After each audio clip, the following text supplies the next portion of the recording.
Usa ka pagtuo, usa ka tingog, usa ka katawhan.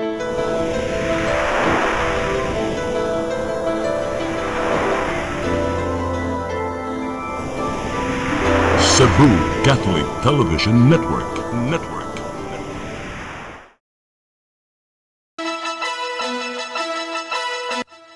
Uluhan sa mga balita sa Sari 47. 13 ka mga batanon gikan sa Operation Second Chance ng layat sa Coral na timing among pag-ikyas tungod sa miagi nga garbage truck.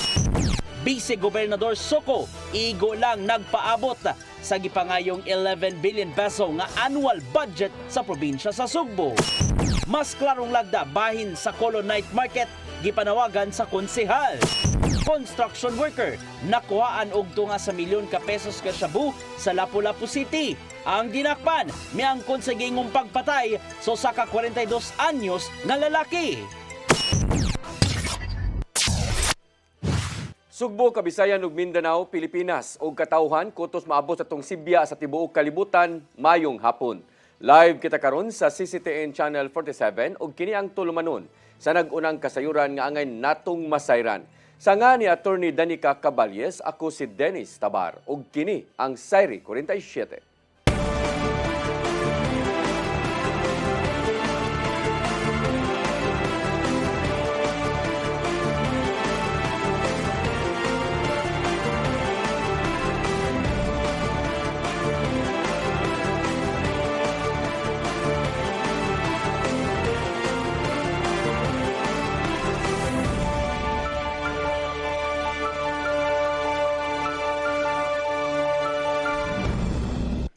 Og karon sa kumpletong detalye sa atong mga balita, 13 ka mga batanon gikan sa Operation Second Chance sa Barangay Kalunasan, dakbayan sa Sugbo, ng layat sa Coral.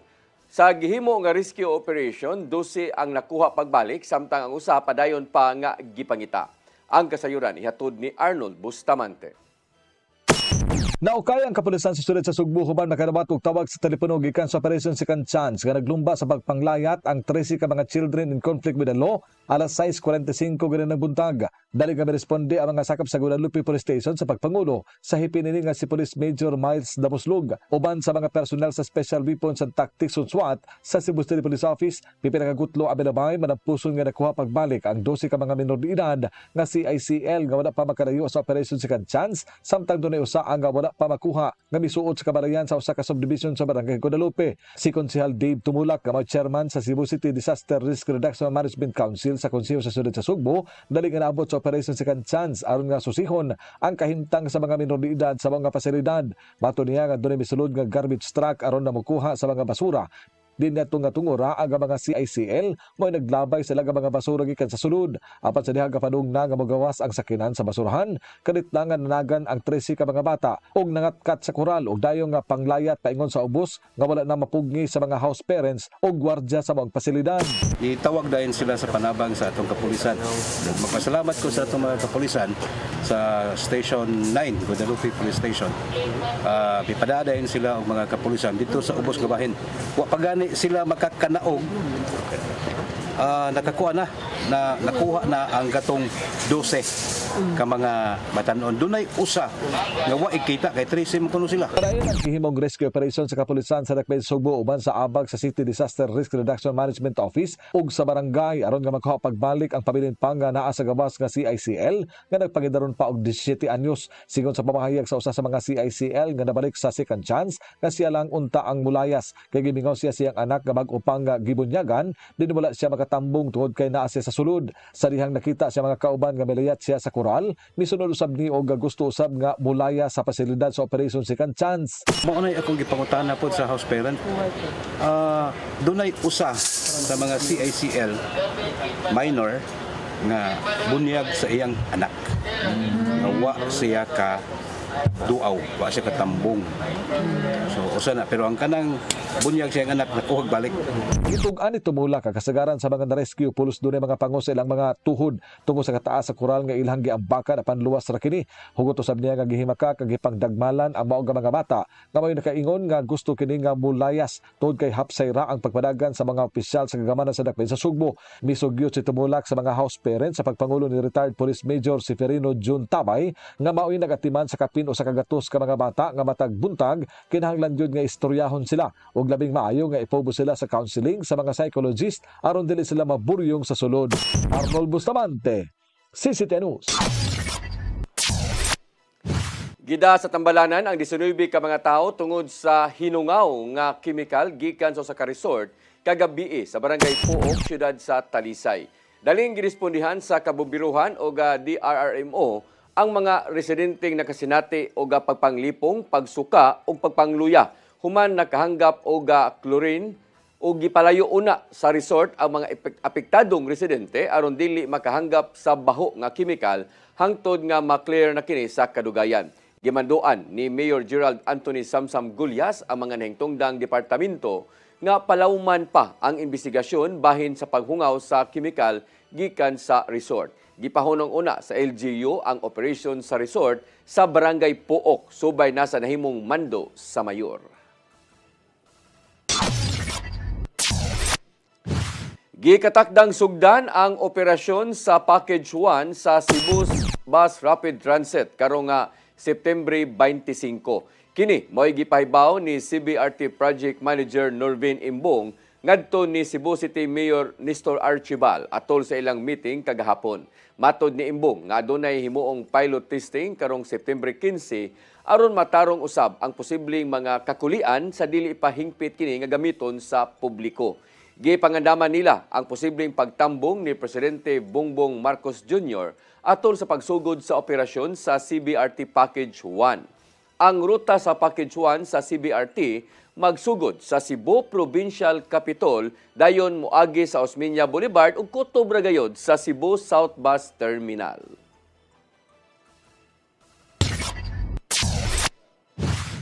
Mga skywalk sa siyudad sa Mandawi gipabutangan og dugang suga og barangay tanod aron pagsiguro nga magpabiling luwas ang tanan nga mga mangagi samtang ipasusi usab sa mayor ang kalig-on sa usa ka skywalk human nakadawat og mga reklamo labot niini. Ang kasayuran ihatod ni Mary Rose Sagarino.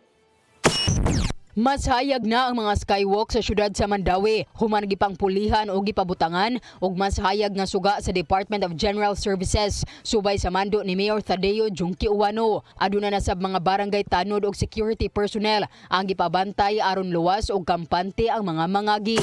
Pali siya para prevention, para atong mga bata instead of mulabang diretso, magamit yun na nila na skywalk. For the past several years, yung ang iyang kahimtang, ato lang na ma-fully utilize na siya. Sa kasamtangan, napatuma na ang kalambuan sa skywalk sa Comprehensive National High School, UCLM, Barangay Magikay ug Subang Dako. Apan matod sa mayor nga aduna nay mga negosyo nga nipadayag sa pagtabang og repair alang sa ubang skywalk. Ang repair ug pagmintinar sa skywalk gipatuman sa pagpakigalayon sa Mandawi Chamber of Commerce and Industry. Pipila ka mga individual lakip na ang mga estudyante ang nipadayag og kabalaka sa paggamit sa skywalk tungod sa ilang seguridad. Subay na sa mga lalaki nga nagtambay labi na sa gabii.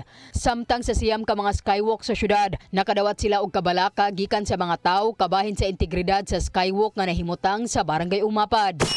Okay pa man, pero kung nakuno mo saka diya, malaga ako ipatanaw sa engineering nato. Mo na reports na dawat mo shake ko no ba. So muuyog ko no ang kaning naa sa second bridge na skywalk. So medyo kuan din. Ang malagi basic safety hazard na. Ipasusi usab sa mayor ngadto sa DPWH ang kahimtang sa maong skywalk. Mary Rose Sagarino, CCTN News. Formal nga gidapit sa mga sakop sa Provincial Board ang mga kadagkuan sa Department of Public Works and Highways dinhi sa Rion 7 aron patambungon sa sunod nga regular nga sesyon karong Lunes. Matod ni Vice Governor Glenn Anthony Soco nga buot sila nga magpakasayod sa mga infrastructure programs nga gipatuman sa probinsya sa Sugbo apil na ang mga flood control projects. Giduso ni Bukal Tining Martinez ang resolusyon aron lapiton si DPWH7 Director Danilo Villa Jr. sa pagtambong o makapakita kini og kahimtang sa nisgutan nga mga proyekto sa kalungsuran. Dugang panisuko nga hugot nilang gipatuman sa probinsya ang ordinansa diin gikinahanglan nga makig-alayon ang national government agencies sa Kapitolyo o na pa ipatuman ang proyekto sa probinsya. Mao nga nagpaabot sila sa mamahimong tubag gikan sa DPWH7 bahin sa mga infrastructure projects alang sa sunod pa nga mga lakang. Vice Gobernador Glenn Anthony Soco buot mosubay sa development fund sa probinsya nga gamiton sa sunod nga tuig. Gipaabot nila ang papangayoon nga 2026 annual budget sa Executive Department diin gimanabanang mokabat og hangtod 11 bilyones ka pesos. Ang kasayuran hihatod ni Gian Navarro. Igo lang nga magpaabot silang Vice Gobernador Glenn Anthony Soco ug mga kaubanan sa Provincial Board bahin sa pangayoong 2026 annual budget nga gibanabanang mokabat og hangtod 11 billion pesos. Matod ni Soco nga ilang subayon ang detalye sa Development Fund diin nakabutang ang mga detalye bahin sa mga proyekto ug programang himuon sa Kapitolyo sa sunod tuig. Langkuban kini sa mga priority projects ug uban pa nga himuon ubos sa pangatungdanan ni Gobernador Pamela Baricuatro. Nasabtan ni Soco nga nangayo pa man silang Baricuatro og budget proposals gikan sa mga departamento alang sa himong deliberations pohon. Kinituod kay hangtod lang sa Oktubre 15 ang deadline aron makahatag sa proposal ngadto sa Provincial Board ug laumang ipalabang ato sa regular session. Priorities that has been set by the previous administration includes the budget for infrastructure, for hospital upgrading and improvement, waterworks systems, ang mga flagship programs, no? Like the Subu Negosyo, Subu Pahanas, Subusog, and all the other programs of the provincial government. May namumang gibutyag di Baricuatro sa miyaging simana nga di sila magpalabi sa paggasto maong hangtod 11 billion pesos ang ilang pangayoong budget gadto sa hunta. Butang nga gitipensa nilang Soco ang unod sa kasamtangang budget diin 14 billion pesos ang ing development fund gikan sa total nga mokabat sa 25 billion pesos. So kadinon sa nang labing mga katuigan giuyunan sa Department of Budget and Management ang pondo sa probinsya diin operative kini o buti pasabot kayang mapunduhan sa LGU. Kinahanglang mapasar sa hunta ang 2026 annual budget sa probinsya sa Sugbo sa di pamahuman ning tuiga. Walay executive budget na mapasar sa sangguniang panlalawigan o dili na i-certify sa local finance committee, and that would include the provincial accountant, the provincial treasurer, and the budget officer, and sometimes it may include the provincial administrator, that there are funds available. Navarro, CCTN News. Musunod, mas klarong mga lagda bahin sa Colonite Market. Gipanawagan ni Konsehal Alcover. Kanaguban pa mga balita sa pagbalik sa Sayri 47.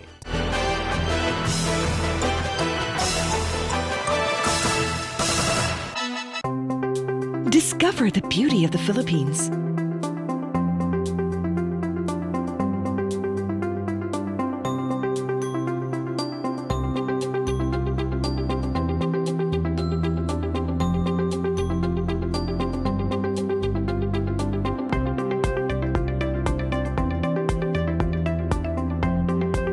With Philippine Airlines, the country's flag carrier.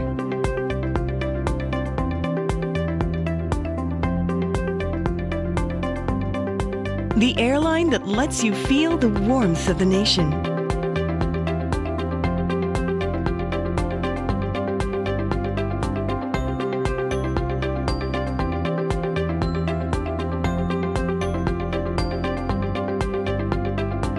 Mabuhay!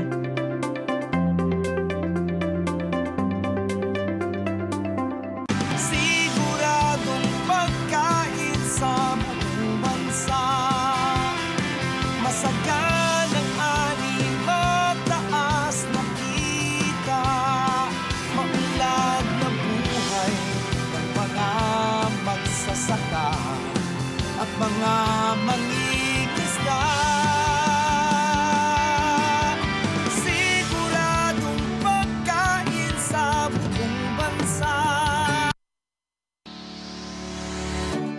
Looking for the best internet deals in Negros Oriental? Field Products Negros is here to bring you fast, reliable, and affordable internet with plans made just for you. For as low as 899 pesos per month, enjoy speeds of 50 Mbps, perfect for streaming, working, or studying from home. Need more speed? No problem. Get 100 Mbps for just 1,199 pesos. 150 Mbps for only 1,499 pesos, or our fastest plan, 400 Mbps for just 2,399 pesos per month. Plus, you can add over 100 cable TV channels to your internet plan for just an additional 100 pesos per month. That's entertainment and lightning fast internet all in one. Enjoy no installation fees and start today with a 1,000 peso customer deposit. Call us now or visit our website to sign up with the Field Products Negros. You get internet that's affordable, reliable, and local. Field Products Negros, bringing you closer, faster. Call us at 0917-631-5240 or visit our website www.fieldproductsnegros.net or our Facebook page, Field Products Dumaguete. Subscribe now.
Sugod siya kay iya lang hokhokon og iya lang oto-otoon.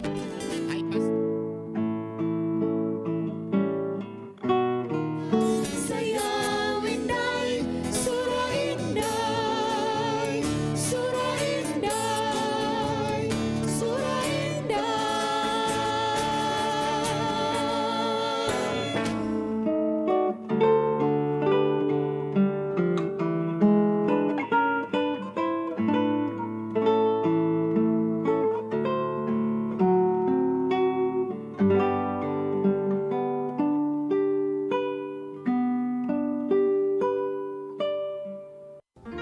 I am the God that healeth thee.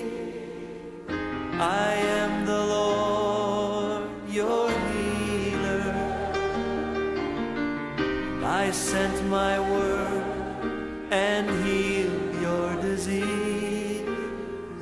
I am the Lord, your healer.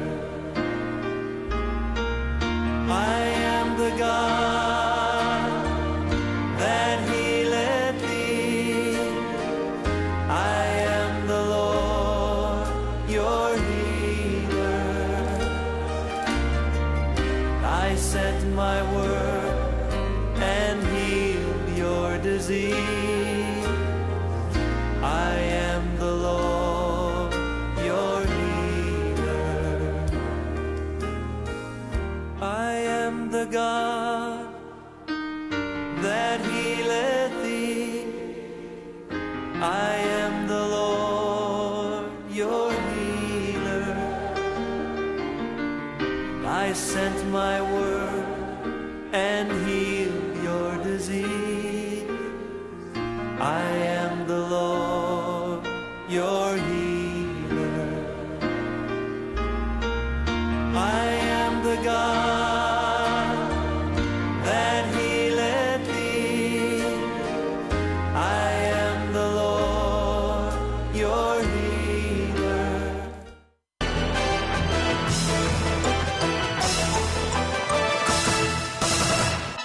Balik sa ato mga balita, mas klaro nga lagda bahin sa Colon Night Market sa syudad sa Sugbo gipanawagan ni Konsyal Pastor John Alcober.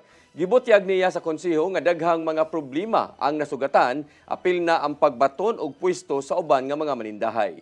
Ang kasayuran ihatod ni Gian Navarro. Gitagsatagsa ni Konsyal Pastor Jun Alcover ang mga problemang nasugatan sa Colon Night Market ato silang regular session sa Cebu City Council. Matod siyang privilege speech nga di kalikayan ang pagtipunog sa mga basura sa gawas, kahuot sa dagan sa trapiko, seguridad sa palibot ug uban pa. Gani adunay pipila ka mga magpapatigayon ang naniguro na sa sayo pa lang sa pagbaton silang pwesto sa night market bisan og wala sila gilakip sa mga beneficiaries. Gikabalak ani Alcober nga posible maapektuhan ang paginabuhi sa ubang mga gagmayng patigayon tungod sa giingong way klarong mga lagda.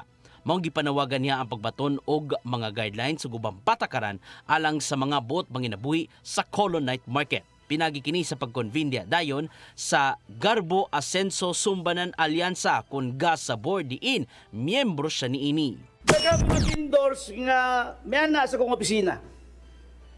Nagdalag mga reklamo, Mr. Chair, nga ang pwesto gipamaligya na kuno. Ang nakapahimulos sa stalls ang uban dili taga Cebu o gipili lang ang makaangkon niini. Doon na nagani ko rin nagsukod-sukod diha sa Colon. Naglibo ginoon ang ubang mga kaubanan sa konseho bahin sa panawagan ni Alcover sanglit adunay authorization di ay ang night market. Giklaro ra kadugayan nga ang nangaging resolusyon may tungod lang sa pagpaniralang una sa daan Colon alang niini. Why? Because this is now ongoing. So to convene and to conduct what is the procedure, that is out of order at this point in time because there is now ongoing night market at this point in time, beginning August 30, which will end up on September 30, 2025. Actually, Mr. Chair, I have a request to sponsor a resolution just only to close the Colon Street for the night market, just based on the endorsement from Traffic Management Group, no, Situm Board. Apan gihimug-atan ni Alcover nga kinahanglanon ang pag-intervene sa GASA Board aron mahapsay ang tanan-tanan. Ilabi na nga lauman ang pagdagsa sa mga mamalitay alang sa early Christmas shopping ug mangaon diin makatabang usab ang night market sa lokal nga ekonomiya sa Dakbayan. We have witnessed how our night market has given opportunities to our small entrepreneurs, food vendors, artisans, o uban pa nga makapahimulos pagpaninda diha sa kalsada. Gian Navarro, CCTN News. Syudad sa Mandawi nakakuha og pasiunang suporta gikan sa pipila ka mga senador aron mapunduhan ang katukuran sa modernong tambalanan o bag-ong Mandawi City College Campus. Ang duha ka proyekto gitinguhang masugdan sunod tuig. Ang kasayuran ihatod ni Mary Rose Sagarino. Gibisita kagahapon ni Mayor Tadeo Junki Uwano ang mga buhatan nila ni Senador Rafi Tulfo, Jinggoy Estrada ug Mark Villar. Kauban sa mayor ang iyang igsuon nga si Congresswoman Imari Lolay Papuano Dizon ug si Kapitan Nixon Dizon sa Barangay Upaw. Matod ni Uwano nga may pasalig si Senador Rafi Tulfo paghatag og 50 milyones pesos alang sa City Hospital. Samtang nipadayag usab og suporta ang ubang senador apan wala pay pinal ang kantidad. Matod sa mayor nga dako ng tabang kung mohatag og pondo ang mga senador aron dili maapektuhan ang pondo sa syudad alang sa ubang serbisyo. Ako kayo kay nagplano para batag i-increase nato ang atong sa senior citizen for next year from 10,000 to 12,000. So any help from the national government, we're very grateful for that. Di ma-affected ang atong mga social services dili, atong mga pagpalit sa mga tambal tambal ug uban pa para sa atong mga konstituente. Gitinguha sa syudad nga masugdan ang construction sa modernong hospital ug bag-ong college campus sunod tuig. Ako mas lagi pangutana asa man mo mas ganahan ay ibutang ang inyong pledge ngari sa hospital or sa eskwelahan. Ang uban eskwelahan sila, ang uban hospital. Ibana-bana nga moabot og 1.5 billion pesos ang gasto sa pagtukod sa duha ka proyekto. Ang hospital tukuron sud sa kasamtangang City Hospital compound, samtang ang college campus itukod sa Norquez Park sa Barangay Luok. Matud sa mayor nga si Congresswoman Uwano Dizon, mipasalig og 100 million pesos alang sa hospital og 130 million pesos alang sa City College aron masugdan ang mga proyekto. Miaging buwan, mibisita usab ang mayor sa uban pang mga senador alang sa susamang katuyuan. Hinuon bisan og aduna nay saad ang mga opisyal. Matud ni Uwano nga ma-finalize lang kini kung malakip na sa General Appropriations Act. Mary Rose Sagarino, CCTN News. Cebu Provincial Disaster Risk Reduction and Management Office mutukod og kagalingong warehouse sa amihanan o habagatang bahin sa probinsya. Diha ibutang ang mga hinabang o uban pang kahimanan alang sa pre-positioning panahon sa katalagman. Ang kasayuran ihatod ni Gian Navarro. Plano sa Cebu Provincial Disaster Risk Reduction and Management Office ang pagbaton og kaugalingong warehouse aron diha na ibutang ang managlahing mga gamit ingon man mga hinabang. Ning simanahan lang gisusi nilang PDRRMO Chief Dennis Pastor ug Danao City Councilor Adano Roble ang luna diin itukod ang usa sa mga warehouse nga mahimutang sa Dawis Carmen nga mao ang boundary tali sa Danao City ug lungsod sa Carmen. Samtang gipangitaan pa og laing luna sa habagatang bahin sa probinsya alang sa laing warehouse nga itukod pohon. Gipasabot ni Pastor nga ibutang sa kaugalingon nilang warehouse ang mga ekipo aron gamiton sa pagsalbar sa mga apektadong residente panahon sa katalagman. Diha usab ibutang ang mga relief goods alang na sa imong pre-positioning aron sa ingon dali na lang ang pagpangapod niini. Dapat may mga gagmay nga issues dito sa especially the road. So these are things na i-consider na to in choosing a location for the warehouse. Napatay lang options dito, pero kinahanglan pa gyud you have to negotiate with the local government. Tugon pa ni Pastor nga haom among dapit sa norte kung asa itukod ang PDRRMO warehouse aron mas dali na ang pagresponde ug paghatod sa tabang panahon sa katalagman hangtod na sa kaislahan. Pinasubay noon kini sa nimong hangyo sa ubang mga local DRRMOs nga himong mas accessible ang mga kaymanang gamiton sa matag dinaliang emergency. Kabay namang lakang sa PDRRMO sa ilang tinguha nga mao ang pagpaligon pa sa disaster preparedness ug aron usab mas dali na ang pagsalbar sa kinabuhi.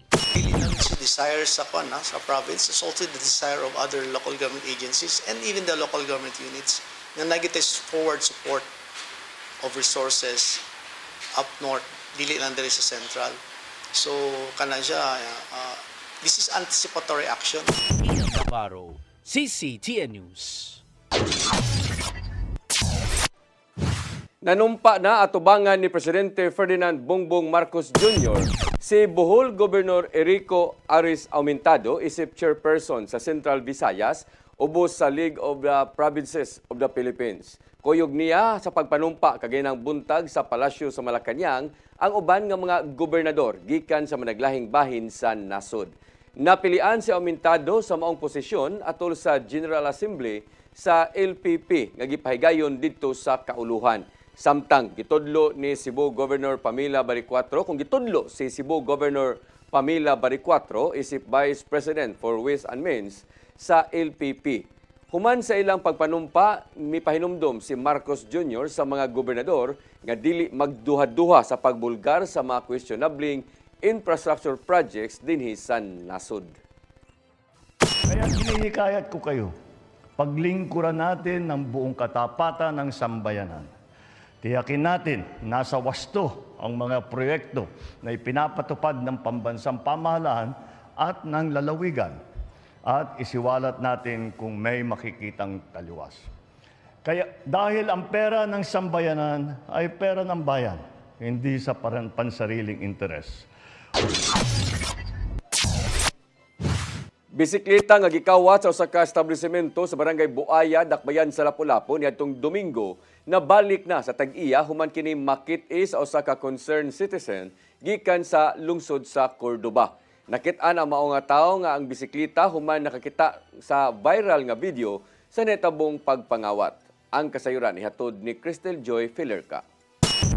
Kalipay ang gibati karon sa 25 anyos nga si Kent John Parinasan, human nabalik kaniya kagahapong adlaw ang nakawat niya nga bisikleta niadtong Domingo sa gabii sa gitrabaho ang establishmento sa barangay Buaya, Dakbayan sa Lapu-Lapu. Matod niya nga nagduty siya sa dihang gipahibaw siya sa iyang amo nga dunay nakakita sa iyang bike didto sa Roro Port sa lungsod sa Cordova tungod kay nagpadaog mga hulagway ang nakakita didto sa ilang social media page. Ang concerned citizen nga si Rodban Soriano, 26 anyos, nga taga Masiwa, Barangay Marigondon, mo'y nakakita ni ini samtang nangumpra siya og soft drinks.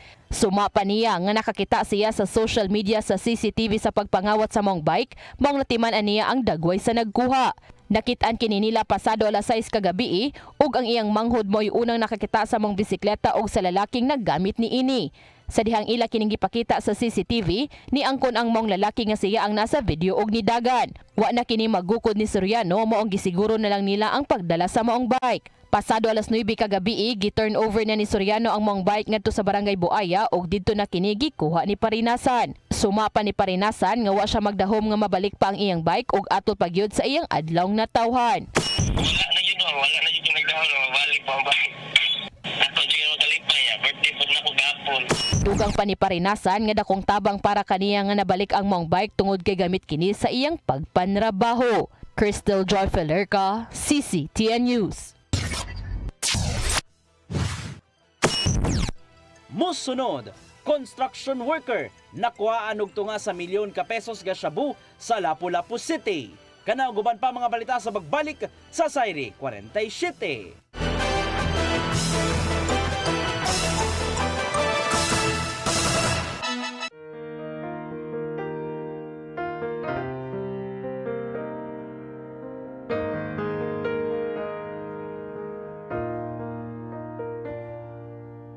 Heal me, O Lord, and I will be healed.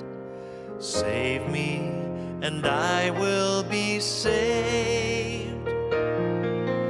Heal me, O Lord, and I will be healed. For you are the one I praise. You are the one I praise. Sing it with me. Heal me, O Lord, and I will be healed. Save me, and I will be saved. PRO7 Action Files. Mga panghitabong naglambikit sa katawan. Ihatagan ng aksyon o kasulbaran sa kapulisan. PRO7 Action Files. Base sa talaan sa Police Regional Office 7. Nakakatuloy palayong isubay. Hatagan ng katinawan. Pinaagid ng maong tulumanon. PRO7 Action Files. Abang kaninyo sa Police Regional Office 7 o NTV CCTN.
ko.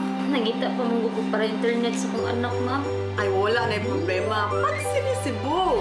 Sinisibu, Sinisibu. For your internet connection.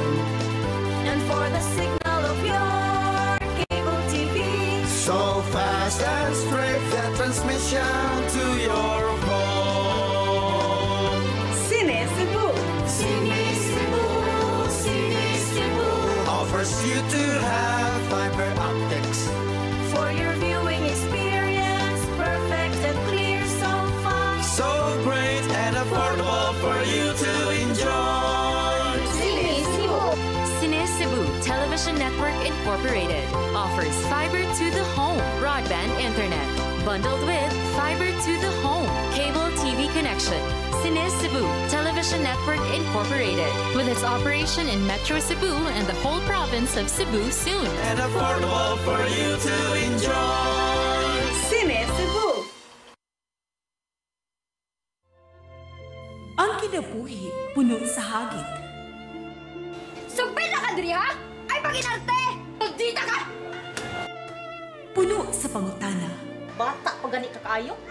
Nagpuyab-uyab na ka? Kinsa man ang muhang masakitin nato din ay karon ha, kinsa! Kung sibuti mo'y pasabot, Daddy.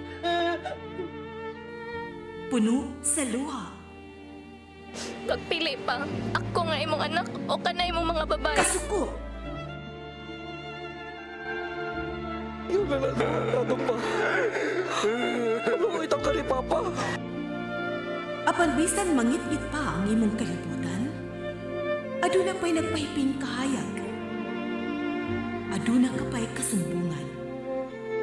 Mga laman, hanap na. Dear Tatay, Tunog na unlod na. Nganong handungan man.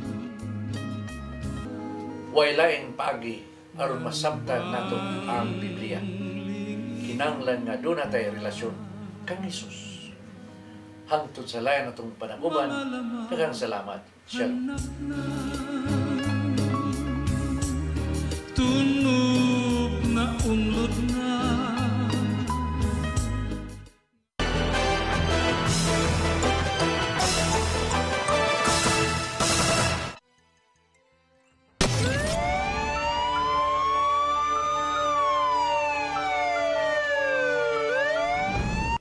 Balik sa ato mga balita, construction worker nga nakuhaan og tunga sa milyon ka pesos nga kantidad sa illegal nga drugas sa dakbayan sa Lapu-Lapu nasuta sa PNP nga ang maong dinakpan gituoang nalambigit sa sunod-sunod nga mga pagpamusil diha sa ilang syudad sa karong tuiga lang. Ang kasayuran ihatod ni Crystal Joy Filerca. Nasikop sa kapulisan sa Lapu-Lapu City ang usa ka high-value individual human masakmit kaniya ang mobalor sa tunga sa milyon ka pesos nga illegal nga drogas atol sa usa ka buy-bust operation sa Sitio Santo Cristo, Barangay Marigondon pasado alas 10 kagabi. Ang suspect mao si alias Aloy, 29 anyos nga taga Sitio Bunga, Barangay Agos, Lapu-Lapu City ug usa siya ka construction worker. Nakuha kaniya ang 75 gramos nga gidudahang shabu nga nagkantidad og 510,000 pesos. Dugang paniana, nakuhaan usab ang suspect og kalibre 45 nga armas nga may 7 ka buhing bala ug usa ka extra nga magazine nga may 6 ka buhing bala. Matod ni Police Lieutenant Colonel Christian Torres, ang spokesperson sa Lapu-Lapu City Police Office, nga makatagak ang 29 anyos og 50 ngadto sa 100 grams nga illegal nga drogas matag semana sa Barangay Agos, Barangay Marigondon ug sa lungsod sa Cordova. Dugang pa sa spokesperson nga ang suspect usa ka gun for hire tungod kini gawas sa investigasyon nga may kalambigitan kini sa nahitabong sunod-sunod nga mga insidente sa pagpamusil sa Barangay Pahak ning tuiga, kung diin may kalambigitan ng gihapon sa illegal nga drogas. Kaya ang iyahang partisipasyon aning grupo is siya paningil sa drugs nga katong bayranan unta ang iyang mga pangtagakan pero di makabayad mo decide ang ilang financier nga tumbahon man ni sila ang gigamit as birador. Giangkon hinuon ni alias Aloy nga siya mo ay suspect sa pagpusil patay sa usa ka 42 anyos nga lalaki sa Sitio Lupa, Barangay Pahak ni adtong Hulyo 1. Sigarilyo ra hinungdan ta mo. Pero siya may nang kuha na to mahagit mo ba? Wala ra ko nagkuha na to. So what are drugs na involvement? Wala. Sumpaki ang kuha na to na mo. Gubot namin ba? Apan gihimakak na niya nga may kalambigitan siya sa uban pang insidente sa pagpamusil ug ang pasangil nga namaligya siya og illegal nga drogas. Ang gangkon lang nga ako'y gapusil ni Dilabs pero di ko gangkon na itong ipanguha nila nga laing kuhan patay ma'am. Dili ako'y nagbuhat ato. Sa drugs, sir? Sa drugs, planted rin ito nila na ko. Nibutyag si Lieutenant Colonel Torres nga sa pagkakaron pasakaan si alias Aloy og kaso tungod sa illegal possession of firearms ug tungod sa kalapasan sa Republic Act 9165 ug iapas na lang ang kasong murder. Crystal Joy Felerca, CCTN News. Napalgang pateng lawas sa Barangay Esperanza sa lungsod sa Aluginsan ni atong Lunes, giila na sa iyang mga kabanay. Matod sa PNP nga ang biktima taga-Dakbayan sa Lapu-Lapu o giingong gidagit sa mga armadong tao niadtong Agosto 27 sa gabi. Ang kasayuran ihatod ni Arnold Bustamante. Nailhana kadto lalaki nga napalga na lang wala na kinabuhi sa Barangay Esperanza sa lungsod sa Aluginsan nga ginapos ang tiil og kamot ug dili na mailhan ang nawong tungod kay miburot na kini. Mato ni Police Captain Leoville Singson ang hepe sa Aluginsan Municipal Police Station nga gila ang biktima nga si Jomar Igot Pakibot alias Purit, 39 anyos, ka residente sa sitio Bagong Bayan 2, Barangay Maribago sa Lapu-Lapu City. Ang kabanay sa biktima personal nga miadto sa punerarya sa Dakbayan sa Karkar nga kasamtang nga gipahimutang ang iyang patayng lawas o positibo sila nga kini mao si Jomar. Gingong na missing ang biktima nito pa nga Agosto 27, 2025 ug wala na kini muuli nga tungod ani namasin sila nga ang napalgang nga patayng lawas mao si Jomar ila kining gisusi. Usa sa mga timaylahan nga ilang nakita mao ang daghang tattoo sa lawas niini ug nakapakita usab sila og hulagway aron makapamatuod. Si Jomar usa ka van driver sa Dakbayan sa Lapu-Lapu. Matod sa usa sa mga kabanay nga nahinabi sa mga investigador sa Aluginsan Municipal Police Station nga daytong Agosto 27, 2025 gipugos matod pa kining pasakay sa usa ka sakyanan sa mga armadong lalaki nga wala nila mailhi. Subay na nimibutyag si Singson nga mopadawon pa sila sa ilang investigasyon. Sanglit doon na sila nakita sa lawas nga samad nga nagpasabot nga kini gipatay. Tanang mga anggulo ilang subayon kung doon na ba'y nakaaway ang biktima sa wala pa kinigingong gidagit sa mga armadong tao. Paladman pa nato nga to ang mga investigasyon base sa to ang nakita nga palagway siyang lawas nagisay mga wound nagisay mga samad, so dili pa nato ma-identify kung unsa nga klase ng mga butang ang gigamit sa pagsamad siyang lawas. Kay kuan mo siya bloated ng iyang lawas, so atong paladman pa ni kung nano sa mga motibo. Arnold Bustamante, CCTN News. Mao kadto naglangkob sa atong mga balita sa Sayri 47 sa nga ni Attorney Danica Caballes, ako si Dennis Tabar. Hangtod ugma dinig hapon sa inyong paboritong tulumanon, Sayri 47.